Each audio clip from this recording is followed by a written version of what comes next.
আমাদের রাজনীতি জন্ম দিয়েছে কি মমতা বন্দ্যোপাধ্যায়। তাহলে তার এত কোটি কোটি সন্তান মমতা বন্দ্যোপাধ্যায় তার কাছে আসলে কোটি কোটি সন্তানদের আজকে ভারতবর্ষে আমার দেশ, আমার জন্মভূমি, আমার সংস্কৃতি, কালচার, কৃষ্টি, সে আমাকে কেউ বলতে পারে আমি কি খাবো, কি পরবো, কি করবো। এটা আইনে বলে না, কখনো সংবিধান এটা বলেনি। এটা বলেছে যে আমরা সকলে ধর্ম নিরপেক্ষ দেশ, আমরা সকলে ভ্রাতৃত্ব বন্ধনে এখানে বসবাস করি, আমরা এখানে হিন্দু মুসলমান সকলে মিলে আমরা শান্তিতে বসবাস করি।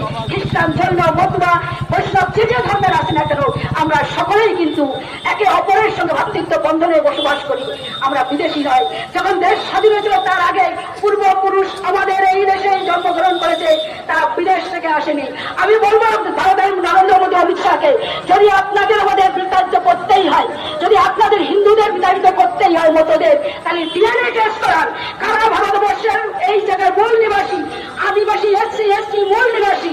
আপনি ডিএনএ টেস্ট করান কারা বাইরের দিকে এসে তাদের আপনি বিতাড়িত করেন। সকলকে আমি আজকে ধন্যবাদ জানাই।